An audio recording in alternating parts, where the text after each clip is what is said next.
And a very good morning to this evidence session with the Health and Safety Executive, and a particular warm welcome to former colleague Sarah Newton, now the Chair of the Health and Safety Executive, and a warm welcome to Sarah Albon, the Chief Executive from the HSE, and Jane Lassey, who you're the Regulation Director, is that right? That's right. Nice to see you as well. I'm going to kick off some questions if that's okay.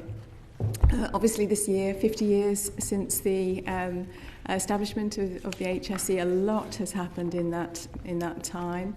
I wondered if you'd like to sort of explain really the difference in both your work, but the sort of challenges that you find in the workplace now. Different set of challenges, I would expect. And particularly in terms of your remit, how that has changed as well. I don't know who wants to kick off. Well, I'm happy to kick off, and thank you for that welcome, and thank you for the question. As you probably would expect, as an organisation, we've been reflecting on that 50th anniversary and what difference we think the organisation has made over the 50 years since it was established. I think there are some very visible and straightforward improvements that we've seen in the UK health and safety landscape over the 50 years of HSE. But in addition to a really significant reduction in the number of workplace deaths and injuries, I think it's also important to recognise that the legislation itself was the cornerstone driving a real cultural change. Yes. It's really, I think, driven a cultural change which the HSE has helped to do amongst employers and duty holders to be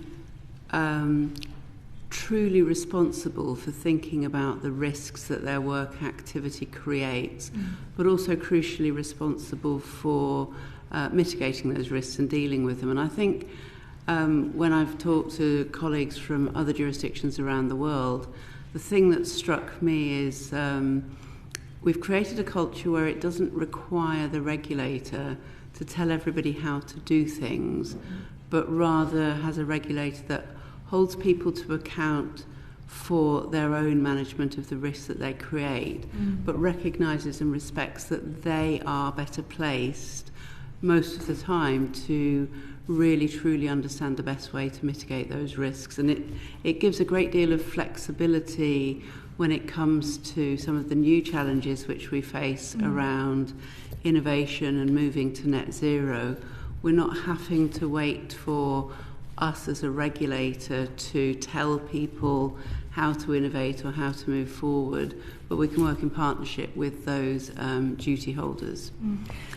You mentioned in terms of the difference and that employers are better placed to consider those risks, to do their own risk assessments and to manage that.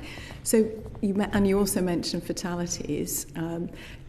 1974, what was the sort of level of workplace fatalities that we faced then, and how does that compare to now? I mean, the numbers reduced by about 85%. Real achievement. Yeah. It's a real change that the Health and Safety at Work Act, I think, has driven. And for the last probably decade or so, we've seen the numbers plateau at around 150 a year. But when you think of the number of people employed throughout the country, day in, day out, doing work, some of which remains traditionally hazardous, I think that the UK has really achieved an extremely important sea change.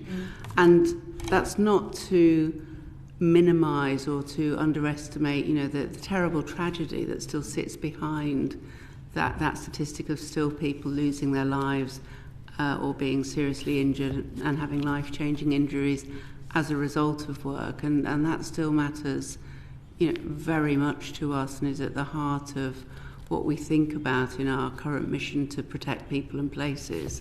But I think, while still being really focused on how we can continue to provide that protection for people, for place.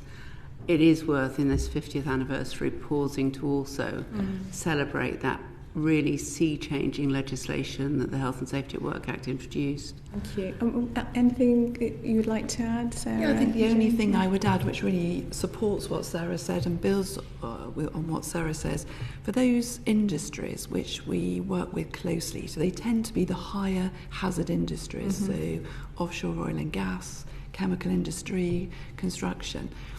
In working with us, using that legislation, and fulfilling their duties over that period of time, I think those businesses, those industry sectors have come to understand that it's actually in their own best interest. It's not just good that people don't go home from work injured or don't go home from work at all because they've lost their life, but it makes good business sense and it really contributes to the productivity of those organisations. And that's really helping us with our focus now. While we're very committed to maintaining that safety record and we're not at all complacent, but we have been focusing on the health part of the Health and Safety Executive in the last couple of years, where we're really looking at working with employers to prevent people from having ill health at work, so lung disease from exposure to dusts, that sort of thing. And again, because we've been on this journey of safety and understanding that that improves productivity, it's an easier conversation to have around taking proportionate measures to prevent ill health in the workplace, because again, that will prevent from people from being sick and they will be more productive. So it's morally the right thing. It's the responsibility in the legislation, but also it makes good economic sense too. And I think that's quite a journey. If you think back, 20 years and some of the sort of language used around health and safety, people now, our duty holders, see the benefit to them of this legislation. So Sarah, you mentioned about productivity. I wonder if there is a figure that any of you are able to provide in terms of the impact of workplace accidents and ill health to the economy, to productivity. So I think it would be very difficult to do by individual parts of the economy. There is a lot of data produced by the Labour Market Survey through ONS, which is self-reported information from people saying how their health is, they believe has been caused by work. So there is a lot of self-reported data there, and those figures are truly worrying. The amount of millions of hours lost, the millions of workers affected by ill health at work. And that's, is there an actual figure though in terms of the impact on the economy? I'm pretty sure from the work I've done in the past that there is. I don't know if you're able, if you haven't got it to I'm fairly sure that I've seen those figures as well. We don't have it to hand, that's fine. And so we'll write. Yes, please. That'd be very, very helpful indeed. So obviously things have moved on. You have a 10-year strategy which you produced in 2022. So what are your current priorities?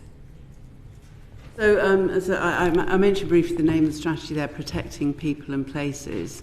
And in that we recognised, and I think you asked this in the opening question, some of the additional work that HSE has taken on in the intervening time. We've become responsible for chemicals regulation, initially working as part of the UK's input to that is when we were members of the European Union, but subsequent to the exit from the EU as the UK's chemical regulator, and of course most recently following the Grenfell tragedy as the building safety regulator.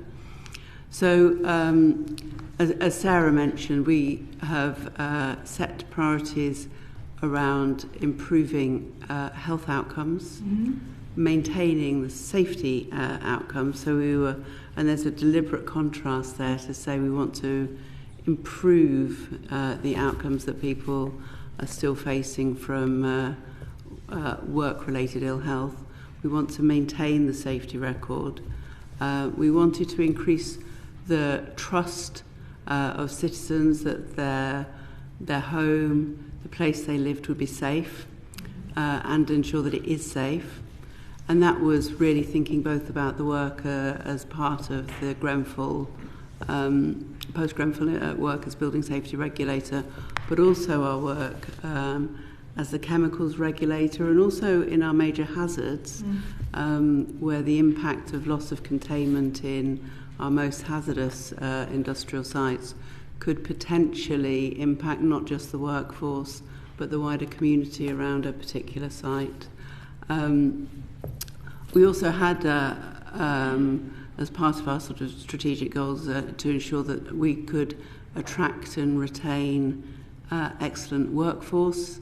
We have a very diverse workforce in a range of technical STEM subjects, as well as the more traditional sort of policy and regulatory skills.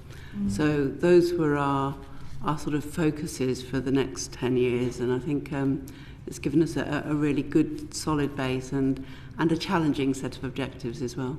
Thank you. So obviously you're an arm's length body to the DWP, and you have a framework agreement with the DWP. I wondered if you've managed to have a meeting with the Minister responsible, Sir Stephen Timms, yet, how often you've met, the sort of priorities together you have discussed. Well, I mean, we've been, I think, extremely fortunate, actually, in the amount of time that Sir Stephen has been able to spend with us. It was apparent, I think, in his role as your predecessor, how very interested he was in the work of the Health and Safety Executive, and that's remained the case. We've been fortunate he was able to come to, we have a whole series of all-staff conferences every year. He was able to come to one of those to speak to staff. Sarah and I meet him regularly. In fact, I met him as regularly as yesterday. He's also been up to our Buxton laboratory site and been able to speak to some of our sort of scientists and others who are doing hands-on experimental and investigative work there. So I think we've found in Sir Stephen a really interested and challenging but supportive minister. And have the conversations very much focused on about the Keep Britain working aspect of his role? I mean, a range of things. He's remained very interested in the important work that the committee was doing in the last Parliament around asbestos and asbestos removal. Questions for you on that later. Okay. As well as our sort of broader work, and of course, you know, the day-to-day work that you would have with any minister, just around, are we delivering against the things in the business plan and preparing for the spending review and those kind of things. Lovely. I'm going to hand over to Peter Bedford. Thank you, Chair. So in 2022, there was a public bodies review of the HSE. The conclusions were broadly positive, but they did make several recommendations. I just want to know whether you could elaborate further on the steps you've taken since that review. Yeah, thank you very much indeed. And yes, just to agree with you that the review was broadly positive.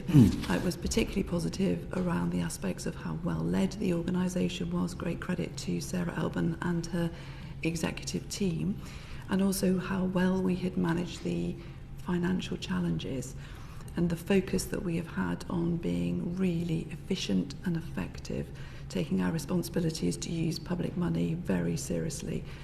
And that was backed up by some more recent work that was also done on benchmarking us against other arm's length bodies and public bodies, where we benchmark really well for example, things like our finance function, HR functions, all of those vital behind the scenes services, but generally speaking, how well we are able to prioritise our resource to have significant effect. And that was particularly pleasing to read when you think we've had to make over £100 million of savings since 2010.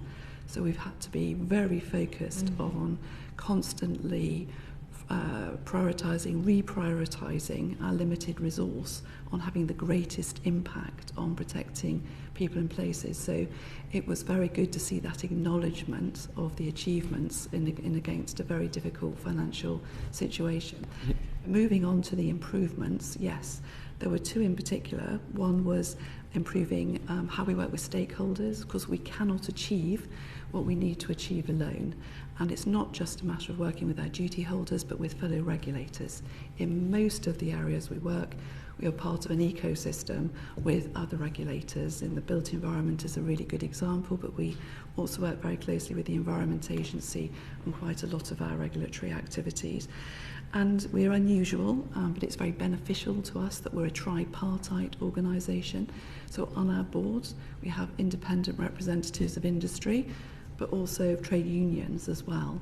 And so some recommendations were made about improving our relationships with a range of stakeholders, including trade unions, which we have regular meetings with now, which we benefit from.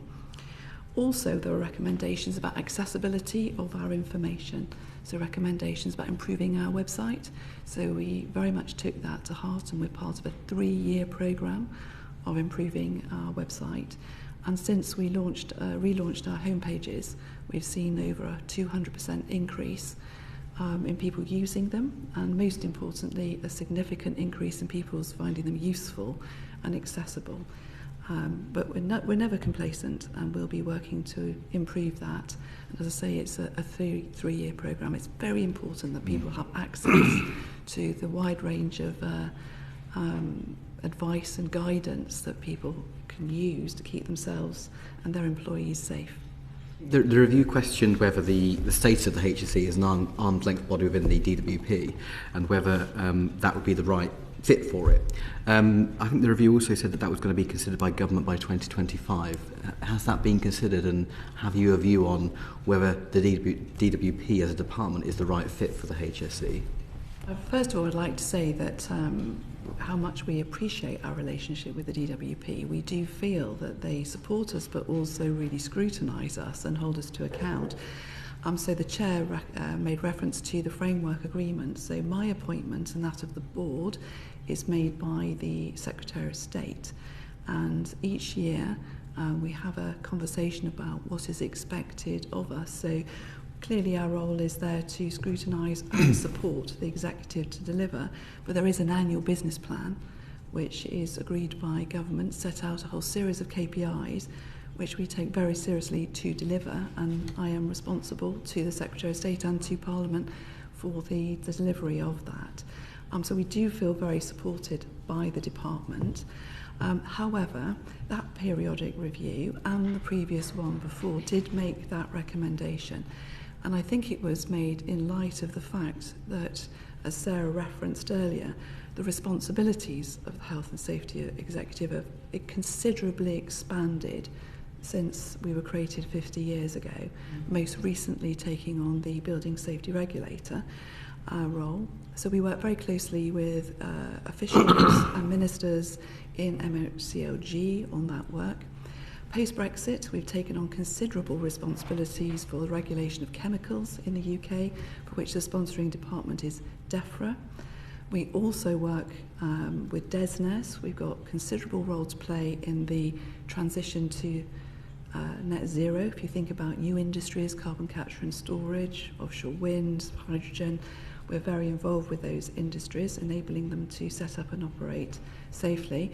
And to some degree, we also work with DSIT, because thinking of our science capability, and we have a role, we're just one of the regulators, looking at the safe use of AI, for example.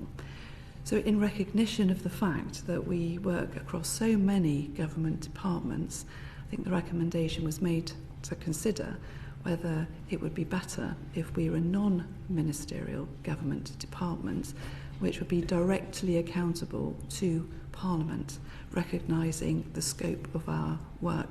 But that responsibility to consider that lies with the department, and as far as I'm aware, that's not been a priority for them at the current time. Thank you. Just moving on, so I believe the HSE has a science and research centre in Buxton. I just wondered if you could tell us a little bit more about its work and what it's doing there, and how it's helping you innovate. Delighted to, and I think just so I don't forget to say this as well to the chairman and to the members, if any of you would like to visit at any point the establishment at Buxton, we would love to show you around and to show you in a hands-on way what we do. I would absolutely recommend that we get sort of past the end of winter before you take advantage of that. It has its own little microclimate there on the edge of the Peak District, and it's not always the although invigorating, not always the best experience in the depths of winter, but you'd be very welcome. So we do a range of things at the Buxton site, and I think the particular opportunity it has for us is to do sort of really large-scale experimental work. It's a very large site. It's been in the public sector doing this kind of thing since, I think, 1911, initially as a site looking at the impact of coal dust explosions when it was initially formed. And on that site, it lets us both learn for ourselves and with industry about the potential impact of different hazards at scale.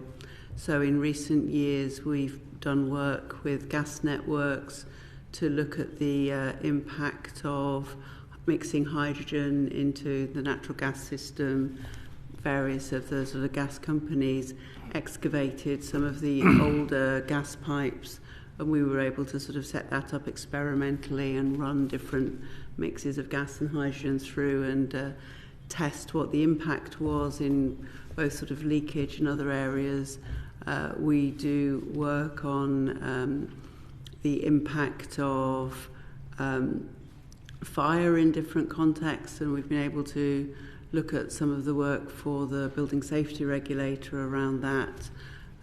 We've done quite a lot of world-leading experimental work with the use of hydrogen in particular as a sort of new fuel, and we hope to be able to do that at larger scale, potentially set up a liquid hydrogen experimental facility, which there isn't a similar facility at the moment in the UK to do that work. We also do sort of smaller scale, more traditionally lab-based work, looking at dust and particles, at things like asbestos. We've been able to run really sort of long-term studies into various health outcomes, and crucially that team also are able to play a really hands-on investigative part in our work to investigate tragic accidents and failures. So we have structural engineers, mechanical engineers who can take equipment, whether that be from an accident in a steelworks through to failures of forklift trucks and other machinery, to establish whether or not the issue is one of failure in maintenance or an unexpected type of other failure. So it's a really wide range of work. We have a very skilled and diverse workforce, and we also conduct their training on a commercial basis for people who need to really understand the potential hazards that they're working with, and commercially collaborate with industry as well, where industry would like to understand more. So various car manufacturers have done work with us around testing car batteries to the point of failure, particularly important obviously as we move to an electric car fleet. Sounds like there's certainly lots of stuff going on there, and I know members of the committee are quite keen to visit, so I'm sure we'll be in touch about that. Just one final question on that. The Public Bodies Review mentioned that you could be making better use of the facilities there. Has that changed since that review? Or yeah, I mean, I think what Jill Weeks was really saying was almost that we had a bit of across the rest of government wasn't always understood what a gem we had. So Professor Andrew Curran, our Chief Scientific Advisor, is very involved with the Chief Scientific Advisor Network in extolling the virtues. And as Sarah was just mentioning, in the work that we do with sort of DESNES, DCIT and some of the other government departments, we're very much involved now in trying to both understand what it is that the government needs in order to sort of help regulator move forward, particularly in that net zero space, and ensure that we can focus our efforts on trying to proactively understand the future hazards that the country is going to need to understand if we're going to achieve the net zero challenging goals that the government set out.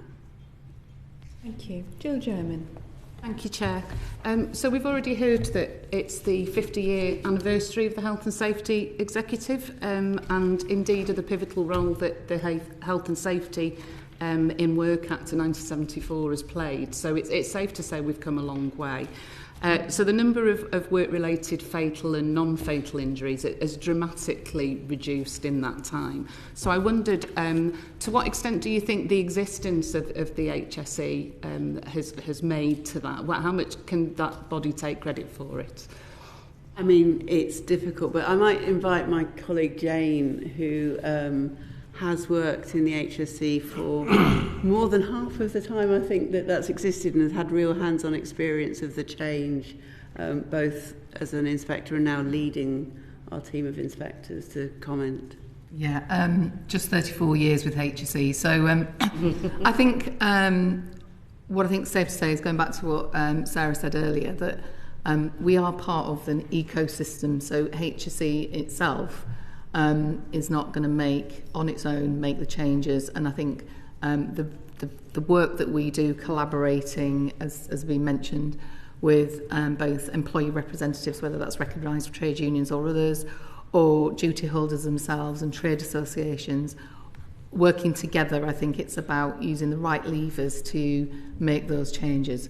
So I don't think we would take credit for all of that, and it's very much the willingness we have to bring industry with us, and in fact we need to work with them to sort of have an impact on that. As you've mentioned, sort of, yes, it's really important, and we're really proud of that trend in reducing deaths at work and injuries, but there's still a lot more that I think we can do in that space, and we very much we do track all of that to inform where our energies should be focused. And clearly, the world is a different place to what it was 34 years ago when I started, even with HSE, never mind the 50 years of HSE. And I just think it's really important for us to be analysing those trends and making sure, because what we do is look at trends within sectors and also trends within certain types of harm, so that we can shift our focus. And that's predominantly why we've sort of said one of our ambitions is to maintain the good record we've got on maintaining safety, but actually shifting our focus to deal with ill health. So indeed, that's where our efforts are going. So I think we must remember all of that. And just one area that I think has been mentioned a couple of times is major hazards. When we're looking at trends of fatals and work-related injuries, that's really important we do that for the day-to-day activities that could impact on individuals. But it's also a large part of HSE's work is not seen through fatal accidents. So in the major accident side of things, offshore and onshore, obviously we don't want to see incidents. So we do track loss of containment, which is an indicator of poor performance. But we do a lot of work in that area because we need to be preventing those major incidents from happening. So I think from my point of view, I think HSE is really got to be there to make sure that we're challenging not just rates and trends, but we're looking for the areas where that's not as obvious. And obviously with emerging technologies and that safe transition to net zero, we need to be working with industry to really identify what the risks are there, and more importantly, what the current control measures are that people need to take. Thank you, and that partnership working seems to be a really important feature of the role of the HSE. As you say, without the employers and the unions on board to make that happen, those changes perhaps wouldn't have been seen. So it's good to hear that you value that partnership working. Can I ask a little bit more about the most dangerous sectors? So you've talked about how constantly need to be pushing on to make improvements. And looking at the data, the sector with the highest rate of fatal injuries is agriculture, forestry and fishing, with the next nearest, it's almost twice the amount of the next nearest sector of recycling and waste. So I wondered what kind of work was being done within the HSC and also with the industry, as you've mentioned, that's really important, to try and bring that rate down. Okay. Yeah, a really good question, and certainly for just generally, if you look over probably from the 80s until now, as opposed to going back to the full 50 years, within agriculture, I think the rate of deaths is halved. But having said that, there are actually the control measures within agriculture. I think it's quite well known, quite well established. And we've done lots of work over the years through not just inspection but campaigns, working with NFU and lots of other partners. And I would say for agriculture in particular, because that's quite well established, we're very much there are clear benchmarks, and I think in terms of our interventions with that sector, where we do find failures to comply, then we're in towards the enforcement end of that, because it's very clear what those benchmark standards are. And in the waste and recycling, we've had for a number of years campaigns focused just on that sector, broadly, so just to make sure that the guidance material and advice that we put out there is fit for purpose. That's one aspect, but also raising awareness of the key risks in some of those specific areas. So we continue to, so in agriculture, we are, for example, at the moment we are not, although we recognise the numbers, we recognise that we've reduced those, the deaths by, as I say, over a half, but because it's quite mature, because it's quite clear what the benchmarks are, we've not got a proactive campaign in agriculture at the moment, but that doesn't mean to say we're not doing work in other areas. So we might not be doing the direct inspections there, but we've still got the comms, the guidance, and where we find failures, we do investigate. So I think it's about matching. We have to use the analysis of the data to prioritise the work that we do, but that alone should not lead us, just because there are deaths in that area, we also need to balance what we're doing, as I said, in those other areas like major hazards, where we're wanting to prevent catastrophic failures that could impact on not just people at work, but the people that live around those premises. Sure, and that obviously, working in partnership is really important. But it's good to hear that there is, that investigation and enforcement element as well, because what we all want to see is keeping workers safe. So I suppose it's getting that balance right. So that's good to hear. I'm going to move on to ill health, if I may. And although we've heard that fatal and non-fatal incidents have gone down, that unfortunately ill health is rising, and I know you've touched on that this is an area of work for the executive.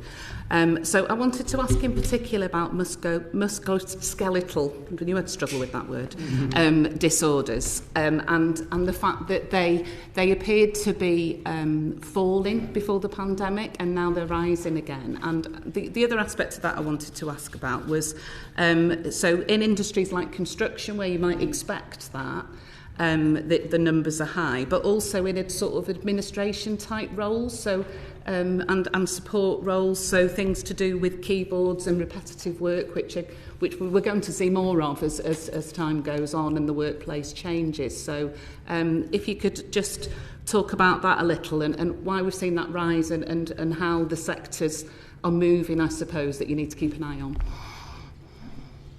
Yeah, so first of all I would say that the statistics that we produce are accredited, and they're all out there and transparent, and we publish those. And actually for musculoskeletal disorders, we've seen that decline and a flattening out actually.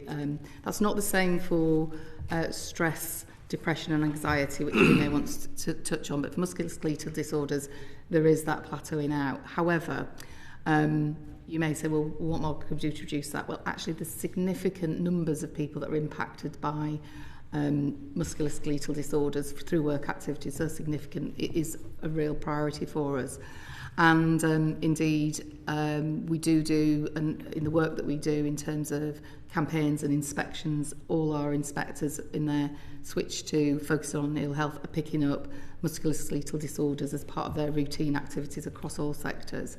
And I think even in the last year, we've done about 3,600 visits that's focused on that. The issue for us is there's really quite clear benchmarks, again, for a lot of musculoskeletal working control measures. And in fact, HSE have produced a number of different tools that helps employers work through what the control should be. And we've looked at, in the work that we've done, we've looked at what are the things that are leading to MSDs. And there's about 40% is around neck and upper body issues, 40% is around backs, and about 20% is on lower limb disorders. So what we're trying to do is use our research to make sure that we clearly make sure that the benchmark standards and the controls are easy for people to understand. So that's part of the work that we're doing on MSDs. And it's really important that we do continue to play our part in tackling that, both through the work that we do in inspection, but also our information, guidance and support to employers. And with regard to the rise, so the numbers were falling, and then since the pandemic, they're rising again. So what would you put that down to? Well, our statisticians tell us that actually for MSDs, it is flattening even post the pandemic. Mm-hmm. It's not statistically significant. However, on mental health side of things, some depression, anxiety, the self-reporting of that, which we pick up through the labour force survey, that is showing a rise, and for a whole range of reasons and factors. So we're also very clear with MSDs, we're very much in the space of we understand what the control measures are, the clear benchmarks. When we come across failure to comply, we're in that enforcement end of things. With mental health, it's in a different place. Yeah. We're in a place of we've obviously got management standards on how you can reduce work-related stress in the workplace, which is out there and has been out there and published for a number of years. But we're looking at doing more work in that area to understand what are the practical controls that employers can use to prevent anxiety, depression and stress, work-related stress. And we found that a lot of employers are focused on the end of when somebody's become ill, what can they do to support them in that? What we really want to do is, through that evidence-based research, is to say, what can we do? And we're doing some research through our Buxton Science Division and others to look at what are the practical measures that we can do to improve in that area. I don't know whether you want to come in, Sarah. I think the other thing that I'd add is that one of the challenges in really tackling ill health is a lot of illness, whether it be musculoskeletal disease or loss of hearing or other respiratory diseases, it only manifests itself in the actual illness that's apparent to the individual often many years after that person was first subjected to the underlying cause. And so the employer who finds it may or may not be the duty holder that was part of the cause.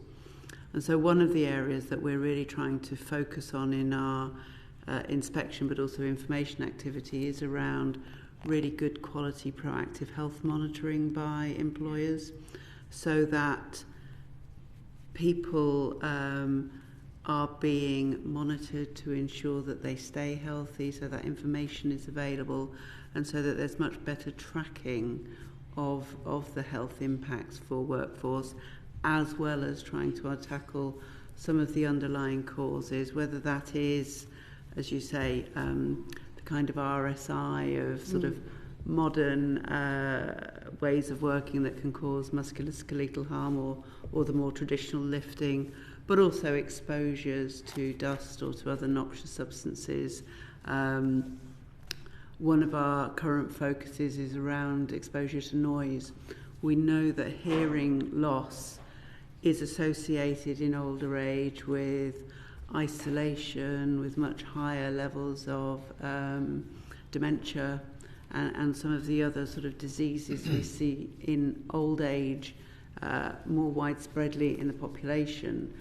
And it's an absolute sort of tragedy when these things can be relatively straightforwardly prevented. And as Jane says, many of the controls that should be in place in the workplace are well understood. The standards that should be in place are well understood.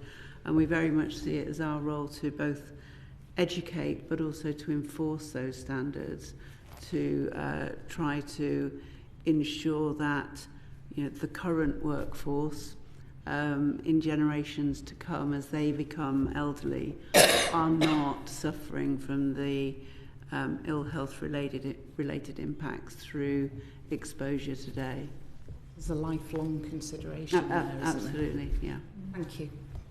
Before I hand over to Damien Egan, can I ask, is there a general understanding across the workplaces that you deal with in terms of the importance of the psychosocial work environment, high demand, low control work environments, the impact that has not just on mental health but also in terms of MSD?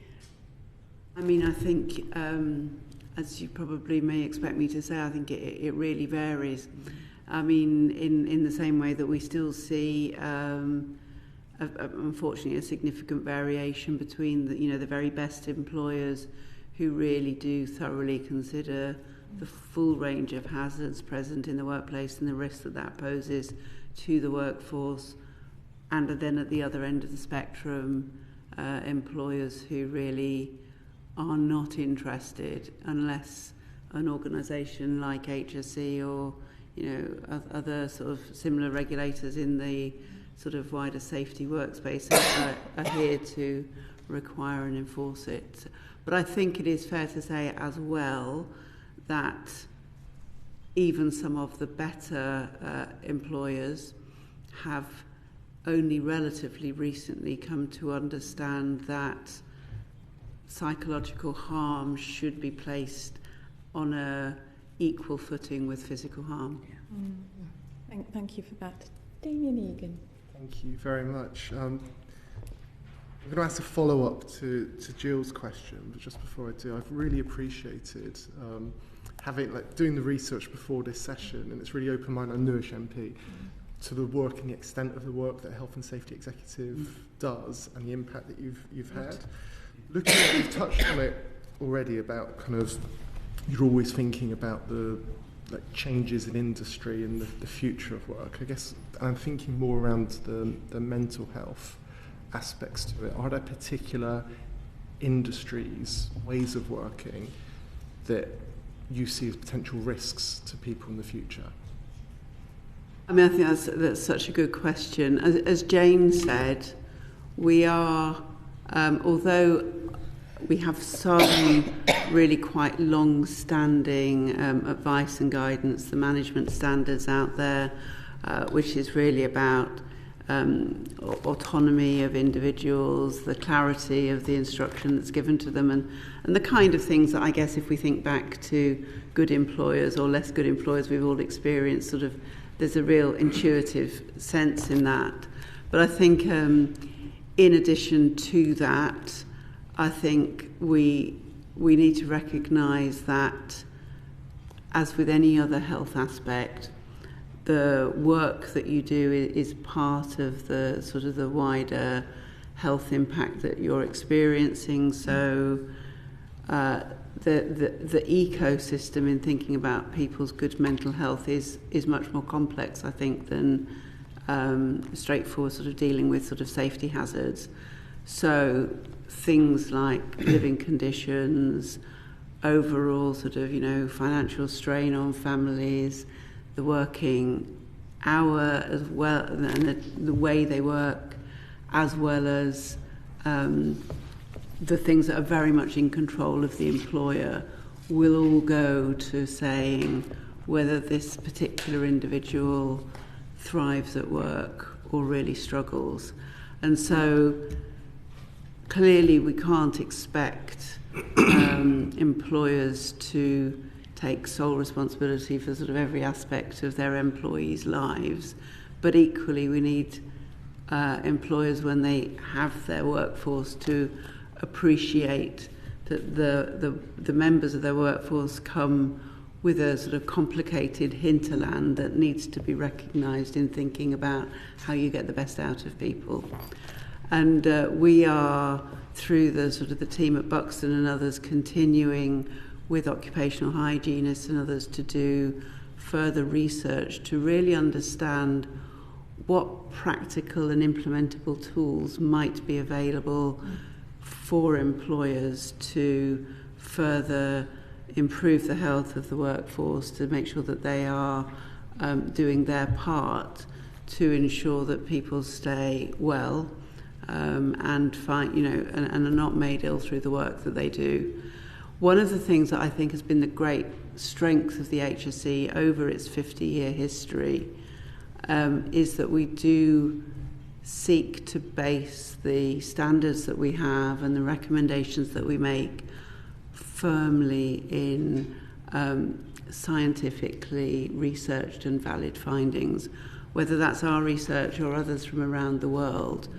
We don't put out sort of advice or recommendations based on a kind of a gut feel or what feels sensible. We want proper evidence-based research behind it so that we have real confidence when we say to an employer, this is the standard we expect you to keep to, that is rationally and evidence-based. And there hasn't, I think, been enough research in this area. And so we're committed to doing more of that, and then off the back of our findings, implementing things that will, over the long term, benefit both employers and those that they employ in staying well. Have there been any studies into the impact on people's mental health around working from home and the ability, if you like, to switch off? I'm not directly aware, but I'm very happy to go back and speak to our research team and see if there's anything that they can point us to, and very happy to sort of come back to you on that. And finally, in your latest annual report and accounts, you assess the risk of there being a failure to identify and implement effective measures to reduce work-related ill health as likely to be major. So we had a question about why is that assessment so negative, and then what are you guys doing to address that problem? No, absolutely. So that section is when we're thinking about our own, risk of will we succeed and what we're attempting to do.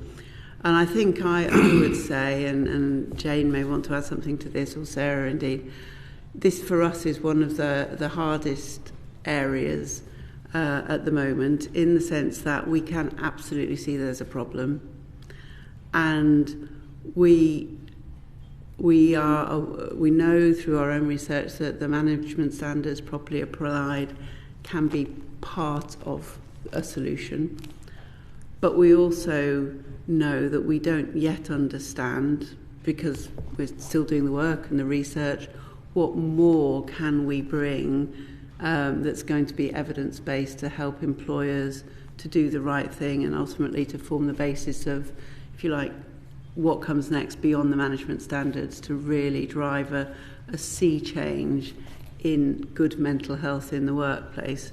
So what we're recognising, I think, and acknowledging there is, as I suppose with anybody trying to do fundamental research, we've got a really great team and they're following thoughtfully and scientifically some areas of research, but ultimately they may not find straightforwardly implementable solutions within the time frame that we hope. And the major impact assessment is I suppose us recognising that if we can't bring new standards, different requirements to the table, then the impact on the country's workforce will be major, because we can see that it's one of the most prevalent reasons why people are made ill and don't work. So we're trying to find solutions to that. But I guess if it was straightforward, somebody would have already done that. So we're committed to continuing with that research. But equally, I think recognising the scale of the challenge. Thank you, Chair. I think I'd just like to add one thing in totally agreeing with Sarah, is that we can't do this research without the support of a number of employers. So we're very appreciative of companies who are being really brave, public sector, private sector, to work with us very honestly about their data and about how they are controlling or not controlling work-related stress and anxiety. And as the Chair has said, the links between MSDs as well. So that openness and willingness to work with us, I would like to really recognise, and will ultimately mean, if we are able to find the solutions, we understand at the moment we don't know whether we what we'll do, it will be because of this partnership working. And I was just going to come in and say, as well as all of that, however difficult it is, we also, in the background, we're also making sure that we are making very clear we have got the published management standards and making sure that employers are aware of that. We do know the areas like public administration, the NHS, the military, healthcare and social work. So we're aware of where these are problems, and we're making sure that in those organisations where there is systemic failure, or whether not even addressing like the stuff that we do know, where they can apply the management standards, we're making sure that we're trying to look at that, as well as campaigns. And we've got a Working Minds campaign that works with other bodies, which is just raising the awareness as well. So I think it's about tackling it all fronts, but I think we're just being really honest that actually I'm not sure we've got all the answers at this moment in time. Amanda Hack. Thank you. Before I move on to exploring the mental health stuff in a little bit more detail, I just had a couple of questions on musculoskeletal in particular, actually. Gender-based data, how do we do that? Because there's obviously a lot of evidence that a lot of PPE, as an example, is unisex PPE and therefore doesn't really work for female bodies. So I'd be really interested to see whether or not on musculoskeletal, if there is any gendered data, and how do the HSE respond to that? And just out of interest. No, I mean, I think it's a great point, and it's something that since Sarah's been chairing, she's been sort of passionate about speaking to statisticians and others to try to see where we can drill into data that separates gendered issues as well as the sort of the generality of everybody in together. I think it's fair to say that we are significantly reliant on the labour force survey, which is, I mean, in one sense, it's a great survey. It's one of the sort of longest running and largest data sets. But nevertheless, when you start trying to drill into the individual sectors within it, we do have an issue sometimes that the sample sizing in individual sectors is too small for us to be able to say anything even on a sector level, and then to try to further split down by gender, it can be that we simply don't have the statistical information. Anecdotally, however, and as personal experience, and I'm sure even more for Jane, I think you're absolutely right, and we've done some work around awareness raising on that, together with the Chief Executive of the Mines Remediation Authority. I did a piece last year at International Women's Day, just sort of really trying to highlight the importance of PPE being made for the body shape and size of the people it's trying to protect, and the fact that, you know, we women, we're not just slightly shorter men when it comes to that kind of equipment. So I think absolutely recognise what you're saying. I fear that the detailed statistics are largely not available, but it doesn't mean that it isn't really important and that we don't want to keep doing work to really push that. And Jane, I'm sure will have experienced, as have I, ill-fitting PPE over the years. Yeah, it's got a little bit better.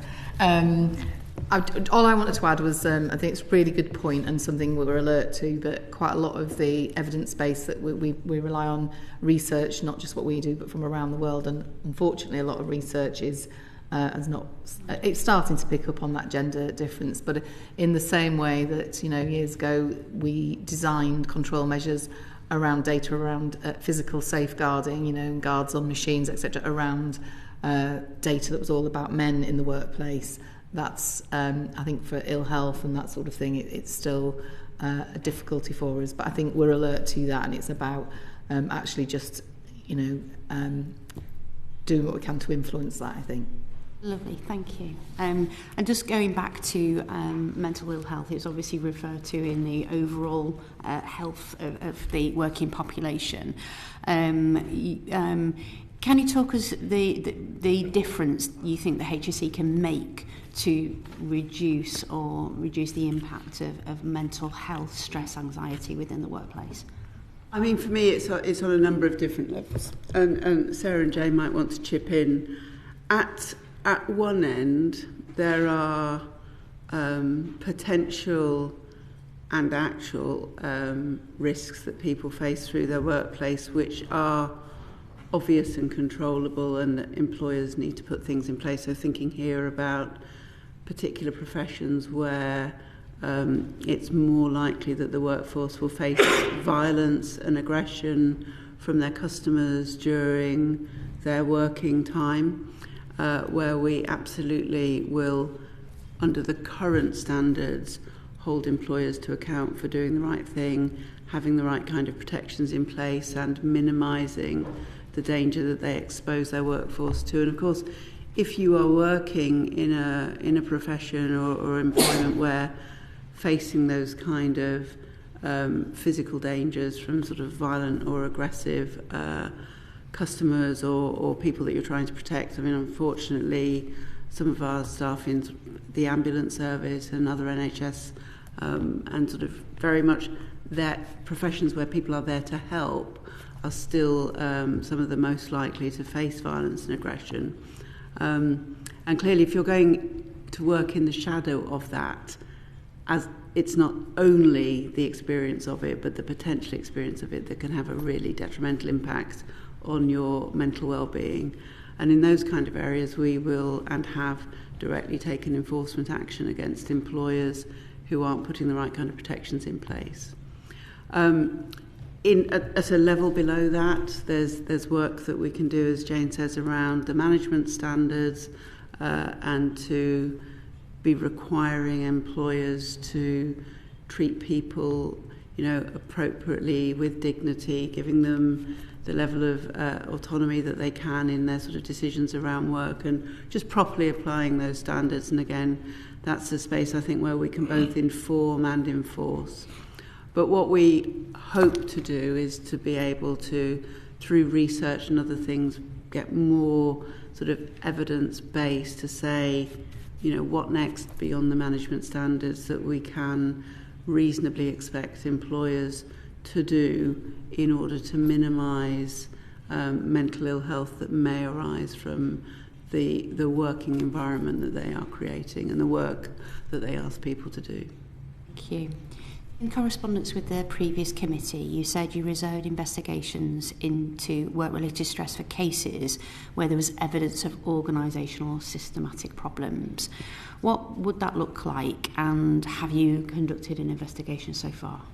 Yeah, so you'll appreciate that the management of sort of systematic changes as well, or the inspection of that, can be quite complex and take quite a lot of time and to get to root causes.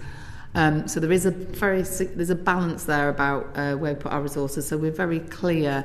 I think we try to be very clear that we wouldn't necessarily be looking at individual cases of work-related stress, but where we see sort of an organisation, if we get complaints, or indeed when we've done an inspection, we're looking at really the numbers. If there are disproportionate numbers of people off with work-related stress, we'll start to get underneath that. And I think the management standards is where we start at looking at how they've implemented those.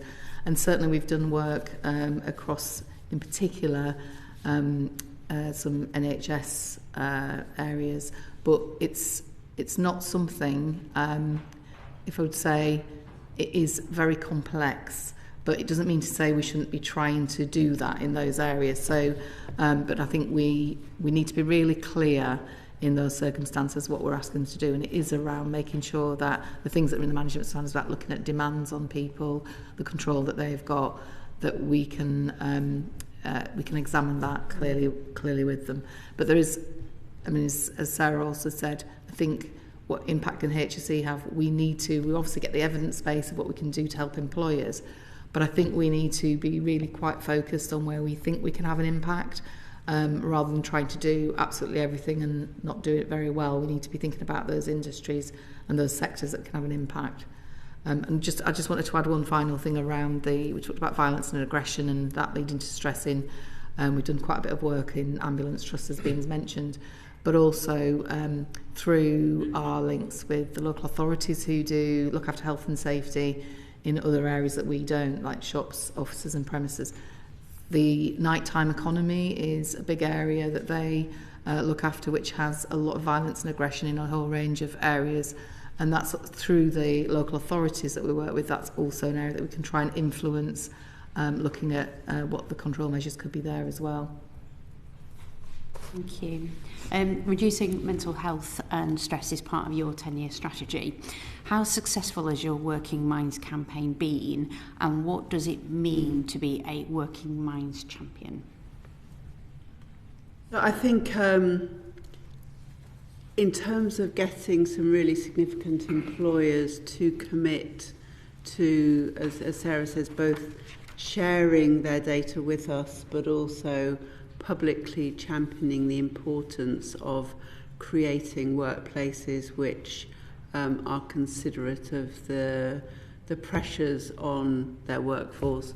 We've been very successful in getting a large number of partners that between them represent a significant number of workers to publicly state how important this is for them as employers in creating the right kind of working environment. And I think, we've touched throughout this evidence session on that importance in working in partnership, both with those who represent the workforce and with those who represent employers, to try to really build a sort of a coalition of people who want to create good workplaces, good quality work.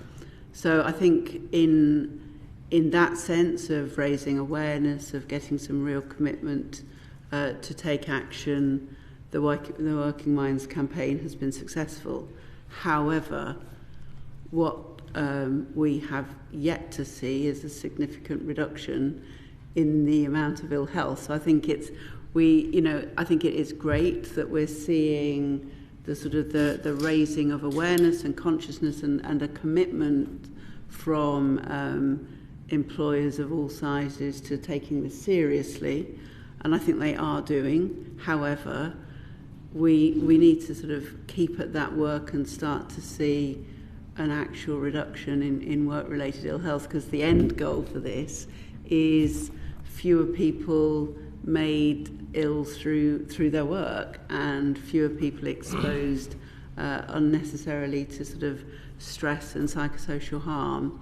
And we are at the early stages of that work, and as is very apparent from the statistics, we've yet to see a reduction in the actual harms. So if I could just follow that up a little bit. So that campaign's been running for some years now, and so if you are a champion, then you would be committing in your industry sector and in your workplace to be raising awareness that it's the responsibility of the employer to take your mental health as importantly and seriously as your physical health. So in each workplace that's going to mean different things. So it is very much that awareness raising. But what we did do this year for the first time, and we're committed to continuing this work for 3 to 5 years, is we held a prevention summit. So we called together industry leaders and trade union leaders in particular sectors where there are the high prevalence of work-related stress and also musculoskeletal conditions, but also we looked at prevention of hearing loss and also exposure to dust. So the most harmful and prevalent reasons why people are not going to work from ill health. And people work together in sectors throughout the day, making commitments to what that sector, what those employers together would do to concrete action to make a change. And that we are very pleased about this, where we're seeing companies, industry owning and wanting to take a lead, supported by us, evidence in the background support, and they're identifying action plans themselves that they will take in the next few years, and we'll be pulling them together, enabling, supporting this. And there was genuine enthusiasm and commitment in the room, because employers realise this is a huge productivity challenge for them. Very conscious of time, Chair, so do you want me to move on to the next question? Yes, please. Yeah. Thank you. Thank you. How would you describe your approach to enforcing compliance with health and safety regulations? What's the balance between proactive inspections and responding to complaints or concerns that have been raised with you? So I think ultimately, in terms of thinking about our ability to respond to all those different calls, I suppose as any organisation coming in front of you and saying now, it is about prioritising. So, but for each of those different areas, we publish the basis in which we will select in whether it be incidents and accidents for investigation or concerns. Our proactive work is largely driven through the focus in our strategy. So at the moment, we're proactively focused on health as an inspection issue, but inspectors who are out, for example, looking at health concerns in a construction site will always be trained on sort of wider issues around construction, and will take enforcement action if they see matters of evident concern when they're out there. We also, I think, in thinking about our overall deployment of resources, Jane mentioned earlier, it can feel a bit like the sort of the unsung hero because it doesn't feature in the sort of the annual statistics about injuries and accidents, but actually a very significant proportion of our overall resource goes into the prevention of major hazard accidents. So we put probably the vast majority of our proactive resource goes into the inspection and consideration of safety cases around both onshore and offshore major hazards. And in that space, we're thinking offshore, obviously oil and gas extraction, but onshore could be gas pipelines, oil refineries, chemical plants, those kind of potentially really serious impact if there's a loss of containment in those sort of industries. So our proactive resources probably primarily in that prevention area, and then the reactive is focused on where are we most likely to find that there is a continuing risk exposure whereby we can prevent others from being harmed through that employer's poor working practices, and of course holding to account, if necessary criminally, those employers whose actions have led to people being seriously injured or of course even killed at work. Thank you. You recently restructured your regulatory divisions. Why did you do that, and how successful has it been? I'll say a little bit, and I'll definitely bring Jane in on this. Essentially, we and the HSE, I suppose, from its sort of inception, had got inspectors in the general regulatory space who were being asked to do everything from the kind of proactive campaigns all the way through to a criminal prosecution. And as over the years, criminal procedure rules and the particularly that investigative space has itself become more and more specialist, it was apparent that we were training a workforce of sort of several hundred inspectors to be competent, all of them, to carry out those sort of full criminal investigations and lead a prosecution, where averaged out across the workforce, they were likely only to be doing one or fewer than one of those kind of prosecutions each year. And the burden of training ratio compared to the use of those skills was just putting a strain on our ability to deliver. So we have separated that so that we've got a workforce that is specialising in investigative and criminal investigative techniques and regularly practising that, and then having our sort of general regulatory inspectors with the range of skills required to sort of carry out the day-to-day, both proactive and reactive inspections of businesses in response to concerns and also to our proactive work. And Jane, I guess you're best placed to say how that's going so far. Yeah, so I mean, it was an organisational change that we did in November 23, so we're about a year down the line now. So I think we've settled into that.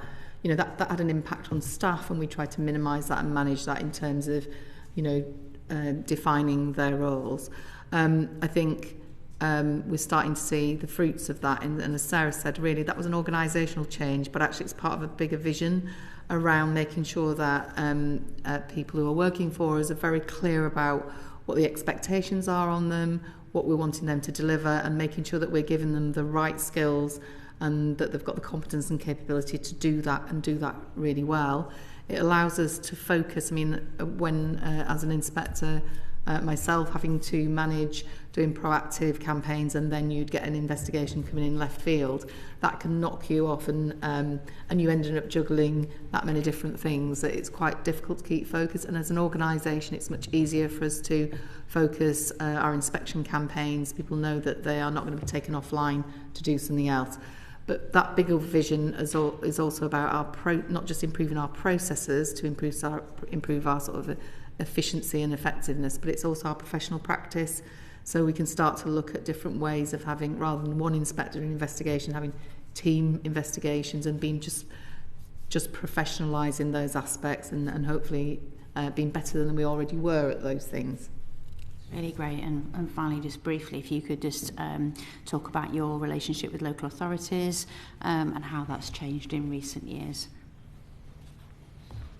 Yeah, I mean, I'm happy to kick off. So, I mean, obviously the work of local authorities is really important in that sort of the wider health and safety ecosystem. The legislation and the secondary legislation under it splits responsibility between the health and safety executive and local authorities. Broadly, I think the intention is the more complex major hazard sites sitting with ourselves directly as the health and safety executive, and for those businesses where the hazard is less sort of complex, but also the businesses themselves are quite prevalent. So thinking here particularly about shops, about most office-based environments, and also restaurants and the service industry will mostly sit with local authorities and their environmental health officers to do the inspection and enforcement activity. We work closely with local authorities to provide them with guidance, with information about the overall priorities in the wider health and safety ecosystem. So as we've turned to health, we provide them with the strategic direction and the information to do that. And we very much see local authorities as working in partnership with us. We've obviously, during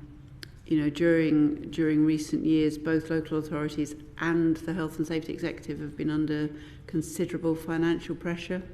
And so, there's always a a conversation with them about the available resources to do the work that we are keen that they do, and also the pressures on them in other areas.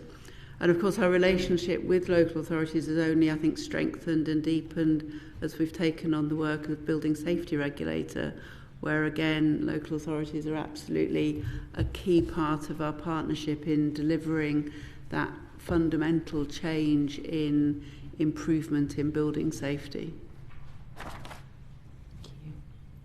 David Pinto-Duchinsky. Thank you, Chair. And before I begin, I'd like to declare an interest that several years ago I was involved in a piece of consultancy work for the Health and Safety Executive. But I'd like to focus my questioning on two areas, funding and productivity. So firstly, funding. Obviously, Sarah, you've described that you've had to make over £100 million worth of savings since 2010. And we know that the last spending review, the SR, directed you to find 5% of annual savings year on year by financial year 24-25. I'm also really conscious that in your latest report and accounts, you assessed that the risk that you would have insufficient financial resources to deliver the full ambition of your strategy was likely to be major, in the words of the report. So looking at that, two questions. Firstly, have you managed to achieve those efficiencies? And secondly, how are you managing the challenges that you've outlined as potential risks? The short answer to your first question, and it's lovely to see you again and to work with you in a different context. So yes, we have achieved the efficiencies that we set out to do, and part of that was the work that Jane was just describing, and I was around the sort of changing the focus of our sort of frontline inspectors and really making sure that we could focus their skills on the tasks that needed to be done. So we were able to achieve that. We are expecting to have a further efficiency challenge through the next spending review period as well. But I think I've forgotten the second half of your question. No, that's fine. I'm sorry, it was a long compound question. So your latest annual report outlined there'd be a serious risk from the lack of financial resources. So I wanted to ask how you're addressing that risk and whether you feel you've managed it. So, I mean, I think as with all probably parts of the public sector, there is a lot more that I guess we would say that we would like to do if we were able and funded to do that.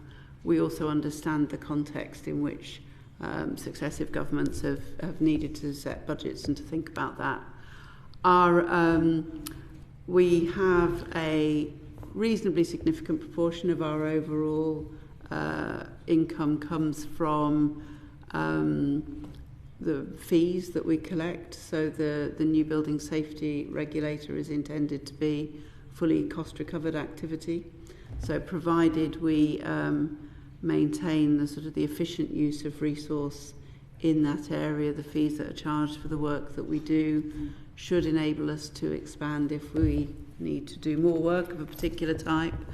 There has and remains at the moment some challenge in the chemicals regulation area where, although again intended to be a full cost recovery regime, not all of the fees that we can recover under the existing legislation are sufficient to cover the cost of the work that's needed. And then in the health and safety space, I suppose we have two main fee recovery regimes. For those major hazard areas where the work is all about prevention, and we see ourselves sort of in partnership with duty holders ensuring that there is no catastrophic loss of containment. The various duty holders effectively again cover the full cost of our activities through fees, and the bigger constraint there is our ability to recruit sufficient numbers of the sort of highly skilled, experienced professionals where, as with most of the public sector, we aren't always able to be competitive, for example, with sort of offshore oil and gas or some of the other sectors in terms of salary. In the conventional side of things, effectively we have a polluter pays scheme. So if an inspection takes place in a business where we don't find anything wrong, then the taxpayer bears the general cost of that activity. But if we do find something wrong and we take enforcement action, then our time is charged for on an hourly rate basis.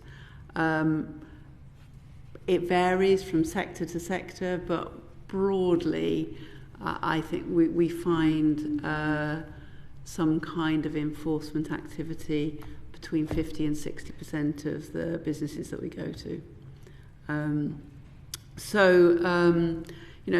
Finances remain a challenge for us. As Sarah was saying right at the beginning, we're funded directly through 3 different government departments, so DWP, DEFRA and MHCLG all provide funding, which leads to sort of some complexities in the accounting space. But we are, and me and my senior team remain very committed both to ensuring that we absolutely get the best value out of the money that we have, whether that comes through sort of fee activity or direct from government. We benchmark ourselves in terms of the corporate services spend versus frontline spend, and I'm very pleased that we are, as a regulator, absolutely at the low end of spend in our corporate function. Clearly, we need to have a good and competent sort of HR, finance, and those other functions that support the work of the front line, but it's important that we spend, it's important to me and to my executive team that we spend as much as we possibly can in that direct frontline activity, which will make a difference ultimately to the safety of people in the UK. I suppose just to add to that, this is where the board can really support the executive colleagues through the work that we do in our Finance and Performance Committee, our Audit and Risk Committee. So that risk that is so well articulated in our business plan, that's something that the board takes very seriously in terms of helping the executive colleagues manage and mitigate that risk through scrutinising our work on a regular basis and reprioritising. So as we're always, as Jane has said, always looking to see where the risk is, where we can have the greatest impact. We've had to make tough decisions and say, right, we're going to stop doing these activities or significantly reduce those activities to protect these core activities where we think we're going to have the greatest impact on keeping people and places safe. So there's a very live management of our risk, depending on the resources that we have. Thank you. Look, that's a very helpful answer. I mean, turning to productivity, it does look like on the basis of publicly available figures, and I appreciate this is inexact, that HSE's productivity has fallen. So, and again, I realise that inspections are not the only thing HSE does by any means, but it looks like, certainly over the past not quite decade, there's roughly been a 30% fall in the number of inspections, whereas during that same period, while since 2010 revenue has dropped and there's been quite significant cuts in grant and aid, over that same period, total revenue has actually, that shorter window, total revenue's actually risen. And it looks like, again, this is very back of the envelope, but per inspection, the cost has gone up by almost 60%, from about 8,500 to about 13,500. It also looks like, when we look at the conviction rates, they've actually dropped a bit, so it doesn't necessarily translate into, the explanation of that may not be better targeting alone. So it does feel like funding's been cut, but productivity has also dropped. Is that an accurate description? And if so, why do you think that is?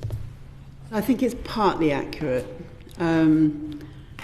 So let me start with where I think it's not accurate, and then I'll come on to where I think there is something in what you say.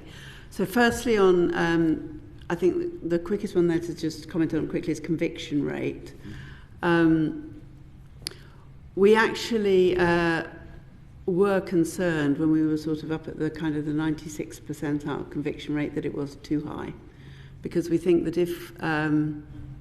if you only ever take a case which is definitely going to win, you will be missing the potential that you should put some other cases in front of a jury in front of magistrates and let them consider whether or not in fact there is an appropriate case to answer. After all, we follow closely the guidance that's set out by the Attorney General and DPP for the Code of Crown Prosecutors, and where the requirement to bring a case should be a reasonable prospect of success.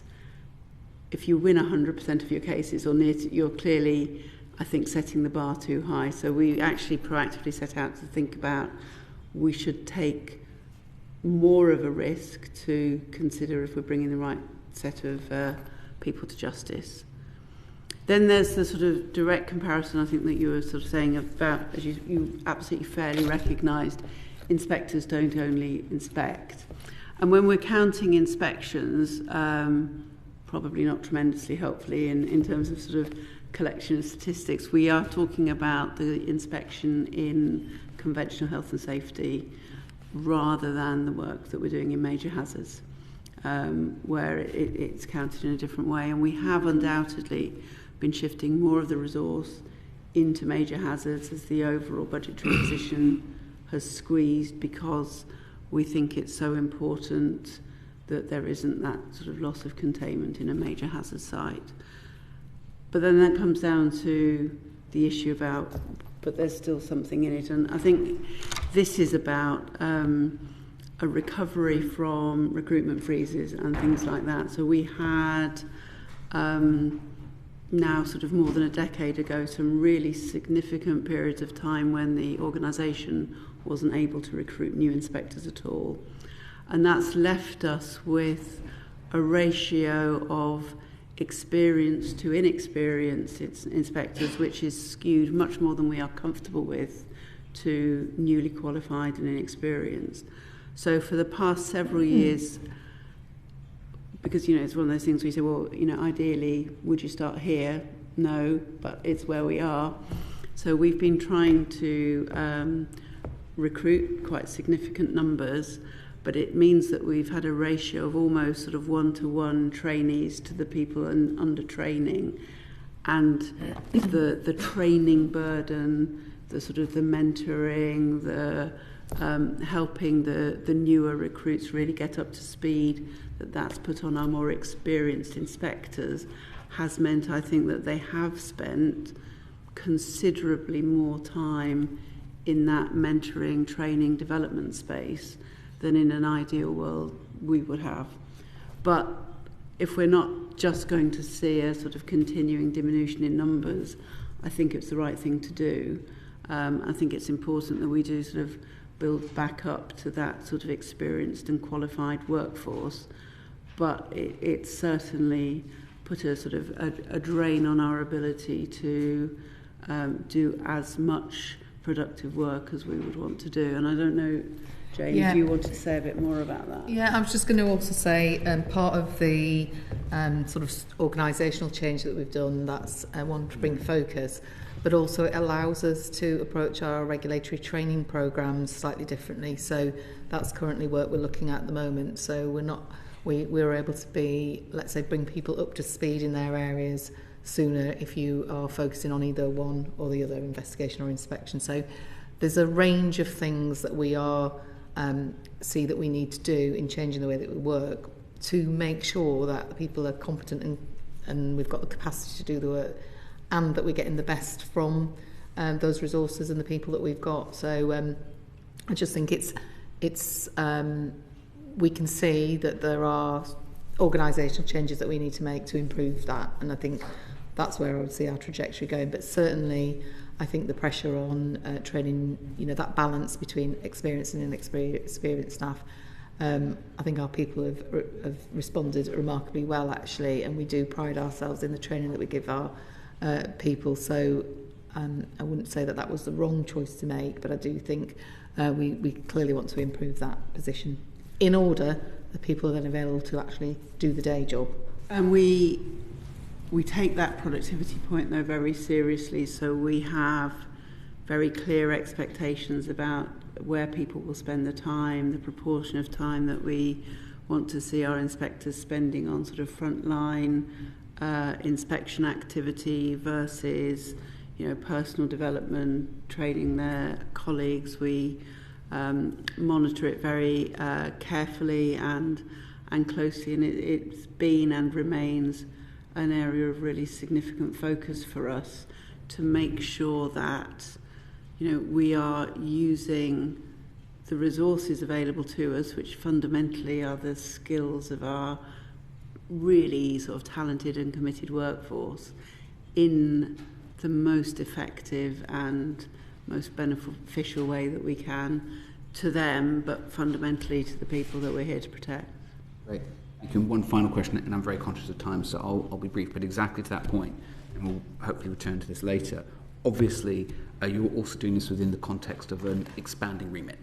So chemicals regulation, building safety, etc. How has that affected this? And tied to that, you've described a situation where, because of a hiring freeze earlier, you've almost had something working through the machine and you've had to adapt your operating model, so to speak, with implications for productivity. When is that going to have worked out by? Because clearly at some point you want to come out the other end of the pipe and get back to a higher productivity equilibrium. Well, I think we will see improving productivity this year, next year, and for the sort of immediately foreseeable future. So I think we are into a sort of an upward trend now. The work in chemicals regulation, I suppose there was an impact in sort of that sort of management oversight. The team grew sort of pre-Brexit and post by nearly double, so from sort of 250 or so staff working in that chemicals regulation area to 460. I would like to just mention, though, that in comparison with the numbers of people working right across the EU on that, we are still a fraction of the number that we're engaged across the whole of the European Union doing for the UK the work now that is the equivalent of all of that work. So there are two bodies in Europe, EFSA and ECHA. Between them, they have more than 1,000 staff. And then each of the member states will have had a team. The UK was one of the largest, doing a sort of a big proportion of the work. But, even if the other member states had teams on average half the size of ours, at sort of just over 100, there's still sort of several thousand more than in member states, plus the sort of 1,000 or so in the Commission. So although we've grown, the strain, I think, on us keeping up with that area of work is significant, and maybe something at some point in the future the committee may want to hear more about. For the building safety regulator, I think that was the area where we were really conscious that we mustn't sort of rob Peter to play Paul. And so we were, I think, asked to become the building safety regulator because of our experience in regulating major hazards. So it's important that we put sufficient people who are experienced in that into the building safety regulator to help it succeed, but also really important to sort of me and my senior colleagues that we didn't entirely denude the rest of HSE of the skills and experience that has helped us so much over the past 50 years. So it was definitely a juggling act, but the majority of the people that we've brought into the BSR are new recruits, new to the HSE, and so again, there was significant management oversight in creating the right kind of culture and bringing those people in. There's still, we're still at the very early stages of delivery in the BSR, but I think the team that have been directly doing that have been remarkably successful in bringing in a large new cohort to a brand new regulatory area, and have made a great start in the important work that they're doing post-Grenfell. Thank you. John Baxter. Thank you, Chair, and thank you to the panellists. David's obviously raised the issue about the number of inspections and inspectors, but Prospect released a report in 2023 which raised quite serious concerns about the impact of funding and pay restraint. And obviously I heard that you've just acknowledged the the balance between experienced and new members of staff is probably not where you would like it to be. But I'm just wondering, do you agree with the concerns that Prospect raised in that report? Do you have enough inspectors, full stop? Do you have enough experienced inspectors, and what work are you undertaking in terms of recognising the impact of funding cuts and pay restraints on retaining skilled and experienced members of staff?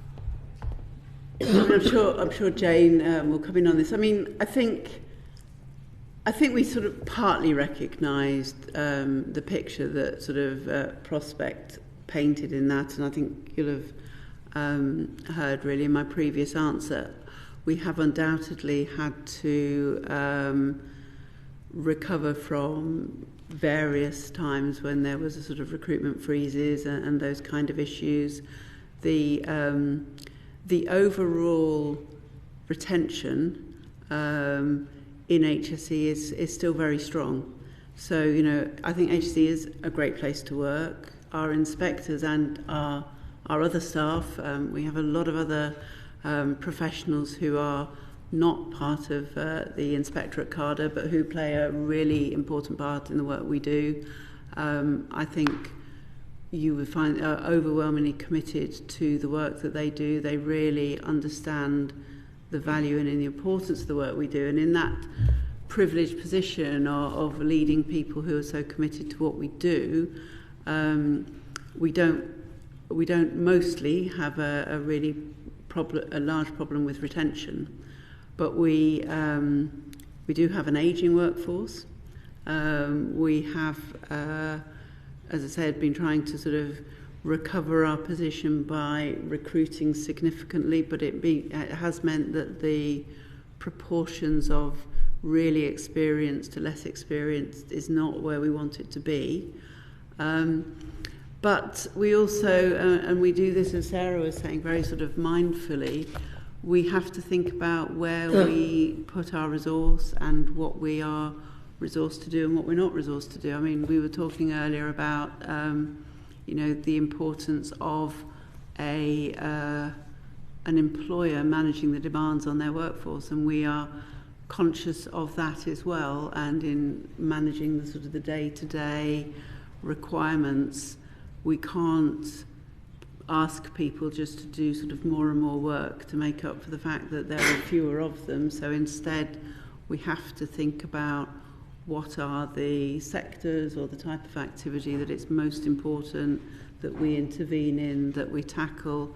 And as Sarah said, that has led to difficult decisions about where we prioritise and where we focus our efforts.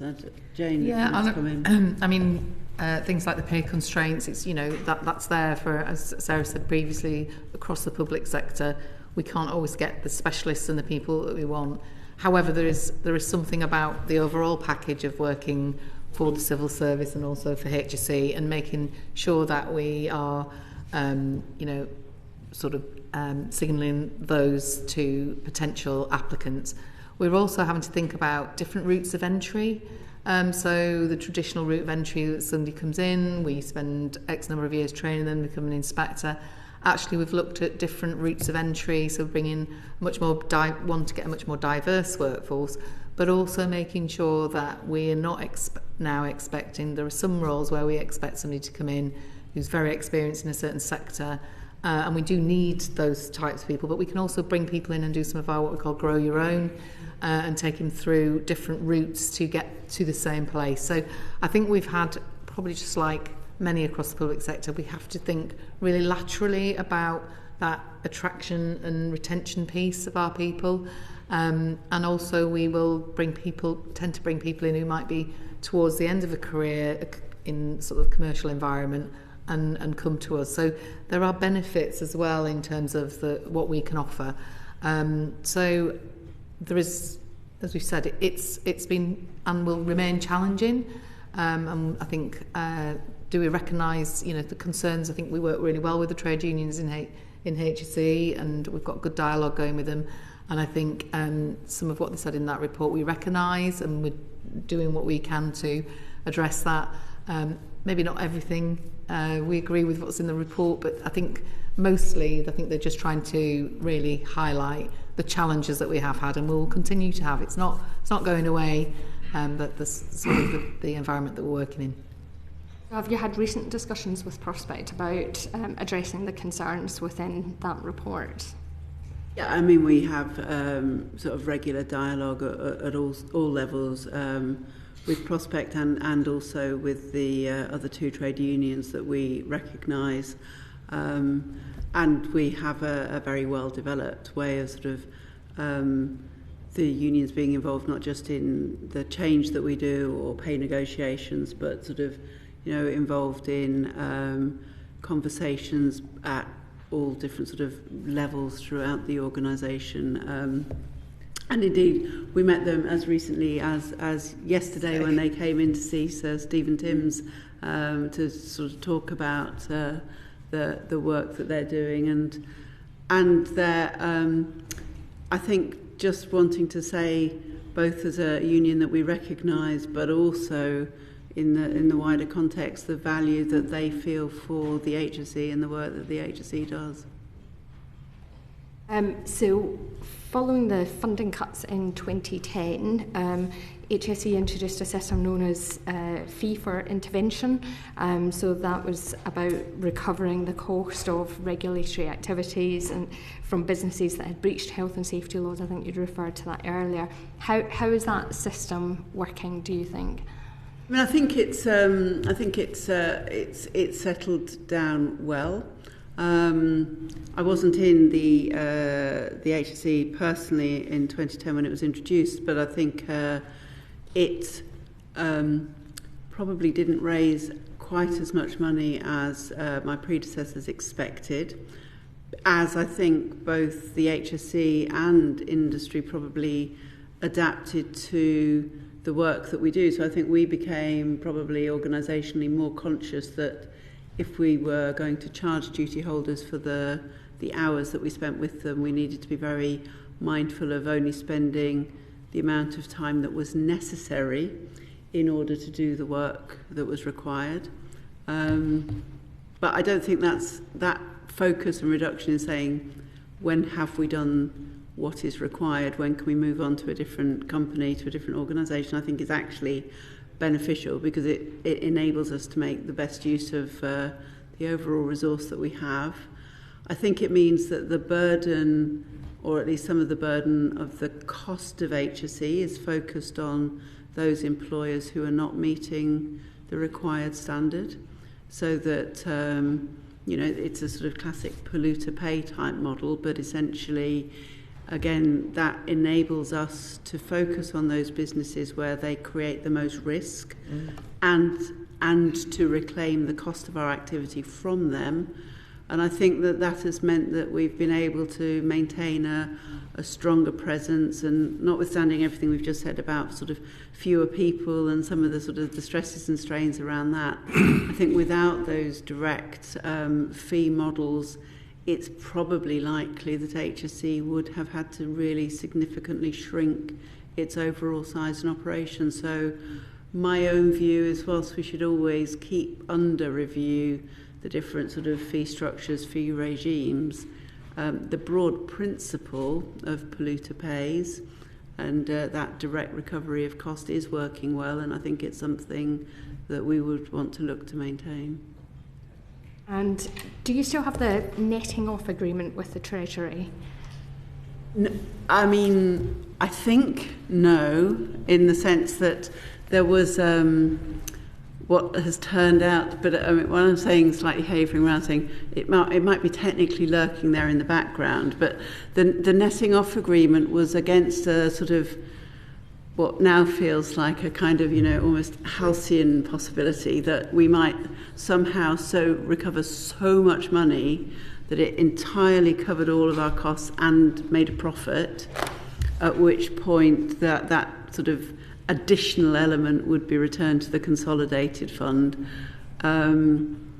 We have not ever got close to sort of, covering all of the cost of the sort of directly expected and more beside, and had money left over to give back to the Treasury. And so, as I was saying, I think it may technically, and I'm sure in the event that we ever did so over recover, the Treasury would come knocking on our door and ask for the cash back, and frankly quite right too. But I don't think we've ever actually recovered at that level or had to net off since it was introduced. Thank you. Thank you. I'm going to move on now and look specifically at asbestos. Obviously, the HSE has a key role for managing the risk of asbestos in non-domestic buildings. I wonder if you could give us a brief update on where you're at with that, and particularly thinking about the former Select Committee's report and the recommendations there, particularly three that related to conducting more research to better understand the current exposure of asbestos levels, and also the recommendation around a 40-year deadline for removing asbestos from non-domestic buildings, and finally about a register of asbestos in public buildings. If I start with the research, so I think we found the previous committee's investigation into asbestos and the sort of, you know, the challenge back to us actually really helpful, and it really made us re-question what are we doing? Are we doing enough? We've definitely seen we have significantly increased our overall activity, both in information campaigns and trying to make sure that, you know, the new generation of workers coming through who won't have necessarily grown up thinking about asbestos in the way that perhaps the sort of previous generations did, are aware of the risks, are aware of the importance of them protecting themselves if they're working in buildings that might have asbestos. We've also renewed sort of the vigour in the research space, and there'll be a sort of major conference actually later in the year that Andrew Curran, our Chief Scientific Advisor, and team will be doing, and they've continued to do more work to really understand the continuing risk that's posed by asbestos in the built environment in the UK. As you'll be aware, that moving on then to those two specific other recommendations, you'll be aware, of course, that the previous government, I think, they were the two recommendations that the previous government didn't fully accept, around the 40-year deadline or around a register. As I said, I mean, I think the commitment that Sir Stephen had when he was chairing the Select Committee has absolutely continued into government.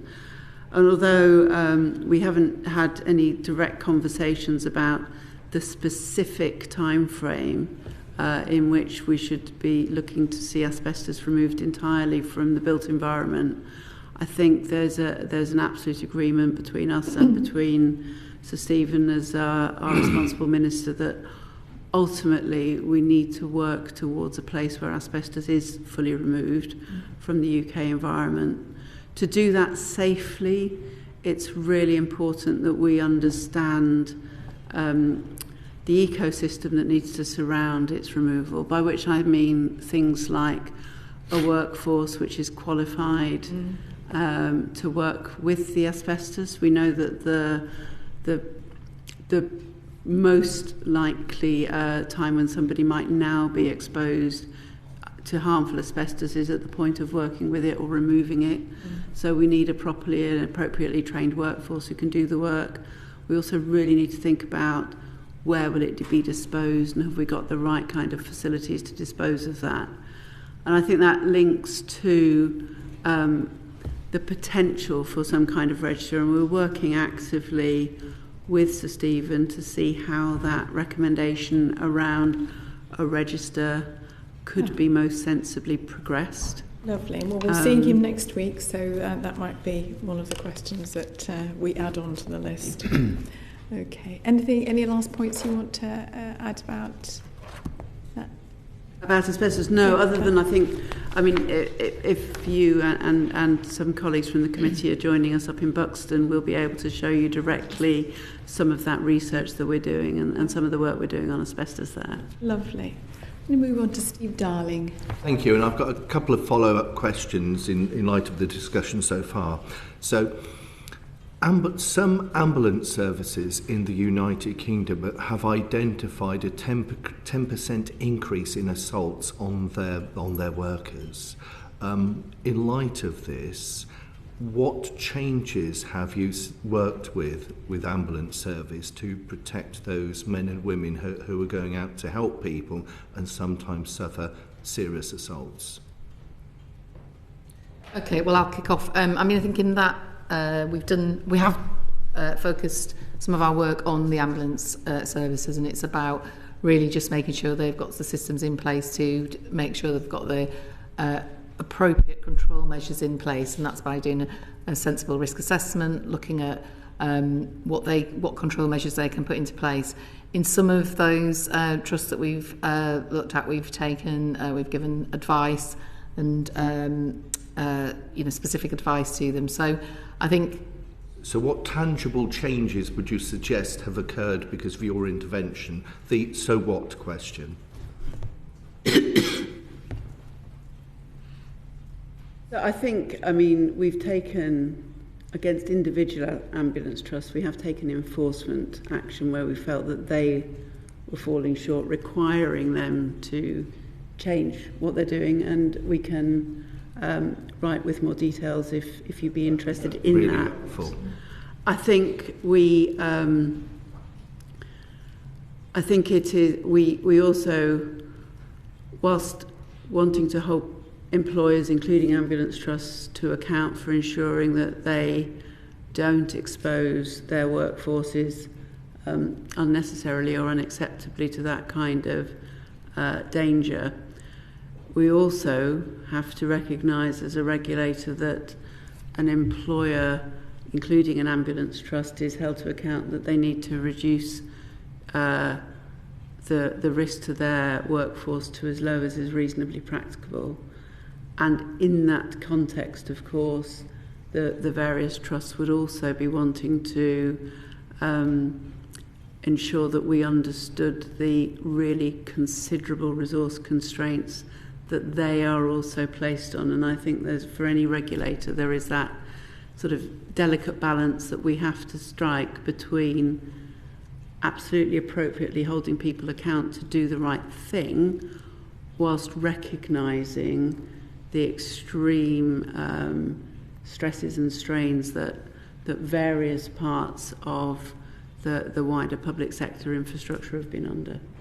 And I was just going to come in on that and just saying, some of that's around the training of the ambulance services. It's also their ability to, the environment that they're placing their workers in, and making sure that they're able to remove themselves from some of the environments that they are subjected to. So I think there are a range of control measures that we expect of them to consider, and it's about making sure, certainly on some of the notices where they've not really addressed some of the risks, and sometimes it's about the numbers of people that are working, whether they're working together in partnership in terms of the violence. I'll look forward to that follow-up correspondence. The other area that I was nudged to explore with yourselves is the fishing industry is perhaps one of the most dangerous industries to work in. I am alive to the fact that there are a lot of people who work in the fishing industry who are on transit visas and therefore work in out of our territorial waters. They're effectively working in the shadows. How can you have positive impact on their safety? I'm happy to start off. So I think, as I mentioned before, we are part of a whole regulatory ecosystem. So depending on the workers that you're describing, it could be that the regulator there would be the Gang Masters and Licensing Authority. and you really look at, there will be different regulators who've got different responsibilities for different workers. Now, our colleagues at HSE work closely with our other regulators, so if anybody phoned into our concern lines, or we had any intelligence or information about the abuse of any worker, we would be able to signpost them and pass them on to one of our co-regulators. But it sounds like, from your description, it wouldn't necessarily be us, but maybe Jane. No, I mean, if it's outside of our waters, then we wouldn't have a remit. However... So who does? Who is there to protect these people who've come to serve our fishing industry because they're on British registered boats? Okay, so I think the best thing we can do is, if you've got any, it sounds like you've got a really live example, some real concerns that somebody's brought to you. If you email those in to me, then I will absolutely come back to you to say, who's responsible for what the legal position is, because clearly that's of great concern to you and to all of us who've heard that. Great, thank you very much. Now, sorry, back onto the script now. Apologies, Chair, but I was just keen to unpick those as they'd got triggered by the discussion earlier on. Yeah. So we've already heard about asbestos and the world around that area.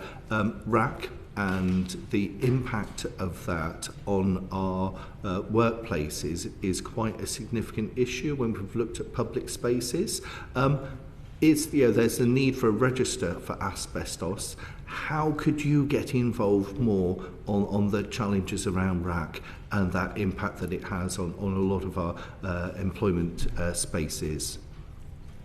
Yeah, so I mean, I think it's a really valid point, and effectively, although it's a different risk, the presence of RAC in buildings is equally a concern. And I think just in the same way that with asbestos, we expect duty holders to identify what they've got, making sure if they've got RAC in the buildings, that they know what they've got, they know that it's currently safe or otherwise, so they have that assessed. There is guidance out there that we've put, and there's guidance that's been done with the Institute of Structural Engineers. So there is something about people just assessing what they've got, making sure it's safe in situ, and having plans, if it's not safe, taking action, and also maybe having plans for the future life of the building if it's got RAC in it. So it's similar issues to asbestos, actually, on a completely different risk, but it's the same sort of approach, I think. Yeah. And we have done some sampling work in those areas, in particular some of the public sector buildings like schools, just to make sure that they're addressing, just in the same way we've done it with asbestos, addressing that. Do you have adequate powers, as you probably have stronger powers around asbestos, or would you welcome stronger powers from the government to be able to do more work around RAC, or are you just so stretched it's just one bridge too far? I think that we probably do have sufficient powers. I think in the sense that the broad powers that we have to ensure that employers assess the risks that they're exposing their workforce to and to take appropriate account of that does include the physical infrastructure in which you're asking people to work. Good. I mean, there are obviously, as you recognise, the specific powers around management of asbestos, but I don't think that we necessarily need more powers to think about RAC. But you do, you highlight a very valid issue that I think we are probably not resourced to do any more sort of intensive or widespread activity, certainly in a sort of direct inspection. So we can and will continue to draw attention to duty holders when we are present in their buildings, if we think that they are of an age to potentially have RAC or asbestos. We'll continue to do awareness raising through our sort of either the wide broadcast on our communications channels, but also working with sector bodies, in particular some of the public sector bodies that we're talking about. But I think there is a limit to what we have the resource to proactively do in terms of going out to individual business premises and looking at that. And in particular, when we look at the risk profile for people working in buildings that may have RAC compared to the concerns that we have, that we were talking about earlier around wider exposure to ill health issues or the management of major hazards. Thank you. I think we're doing all that we can. Thank you. Steve, did you want to ask the question about the annual reports, or are you... I'll come on to that. I'd soon have a gap. Thank you. Okay, all right. Pete, did you want to pick up there? No, I've got no further questions to add on that. Thank you. So the last question goes to David Pinto-Dyczynski. Thank you, Chair. Look, we are right on the deadline, so I will be super brief. We talked earlier about the BSR and chemicals regulation. Clearly, your remit's expanded a lot. We touched on that. A report from the NAO, obviously a couple of years ago, raised concerns about your capacity in respect to chemicals regulation and the rollout of the new regulatory regimes. In your latest report and accounts, you assessed the risk of there being a lack of people capability to deliver that, and the current regime is as likely to be moderate. I think more broadly, when I talk to colleagues, obviously you've set up the BSR, you talked about that, and you've done a lot quickly. Equally, I think there have been quite mixed reviews of the BSR, including many people in the construction industry saying it has there have been delays and various things that have slowed down a whole range of important processes. So do you have the staff and expertise to properly undertake those functions, and what do you think you need to do to address those concerns? I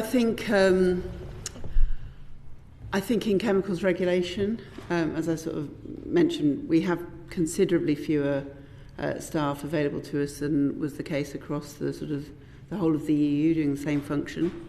They are very expert. I think we have the knowledge, but I do think we need to look again at not the rigour in which the UK ensures that we have continued the right levels of protection, but at some of the inherited methodology, which is or can be very lengthy and prescriptive and expensive, both for us and for those that we regulate. And I think we want to work closely with DEFRA officials to see if there's a better way of achieving the same level of safe outcomes.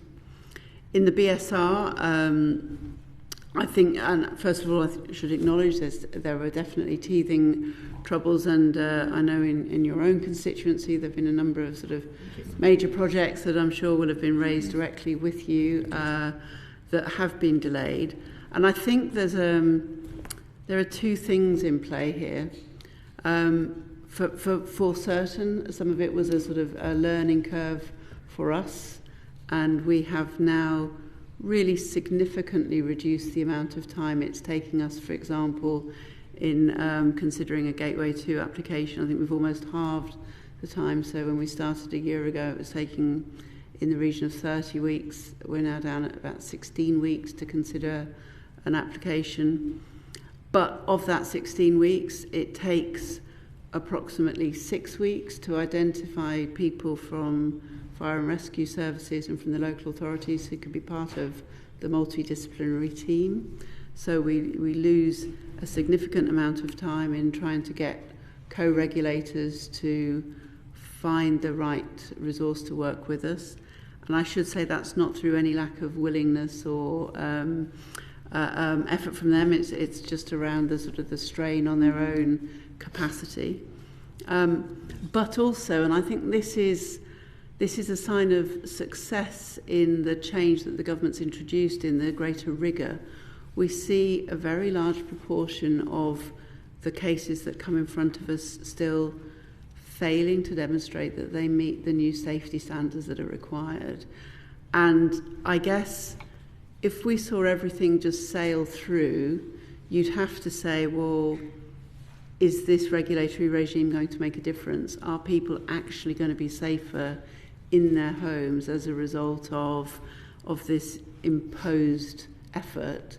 But we're seeing somewhere still in the region of 40% of cases post-validation, when we look in detail at them, are not at first pass able to demonstrate that the buildings that they want to build will be fit for the future and will be safe for people to live in them. That undoubtedly causes, concern and cost and delay. But I think we're doing the right thing by spending longer in the design and the build phase to ensure that people can stay safe in the future. Thank you. back to Steve very quickly, if I may, and then Peter. Thank you. So I just wanted to reflect on the fact that an academic survey in 2015 identified almost 600 suicides to the people's relationship with the Department of Work and Pensions.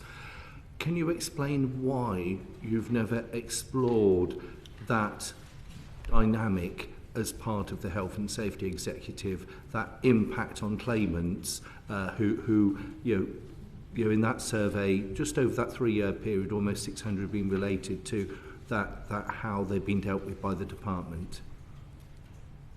I must say that 2015 predates my tenure at the HSE, and But the buck still stops with you today. No, I wasn't. Yeah, I was going on to say it's the first time I've heard that in such a stark way, and I think I need to sort of reflect further and come back to you in detail. And I'd be very happy to arrange a meeting to talk through in detail about your concern in that area. Thank you. Thank you. I wonder if David could put his question to you, and then if we could ask you to write to us with the response, if that's okay. So, Madam Chair, I'm conscious we're at time. I'm happy to put a question, but I'm also happy to draw a bell if that would be more helpful. It is an important one, so okay, go fair ahead. enough. Yeah. I have so probably a place to end, and this will be true of many public policy conversations, is with the future and with AI. Two very quick questions. Firstly, obviously, AI is exploding in our workplaces. What do you think the health and safety risks are, one? And two, how are you using AI to revolutionise the way you regulate? So, very quickly, and I'll take your lead and say we will write in more detail. At the moment, we're not using it very much, but we are sort of thinking about where we can. And for me, I think the potential range of health and safety risks at one end, there's a whole variety of new things that need to be considered, and on the other hand, at the core, I think I'd also say that duty holders, as with any hazard, need to really understand what it is they are doing and the range of risks it might pose, and control those appropriately. And in every workplace, the risks will be very bespoke to the work that they're doing. So it's not about necessarily a whole thing that's about AI. It's AI in the context. And we are out of time. We look forward to getting that detail. Yeah. Thank you so much. Order.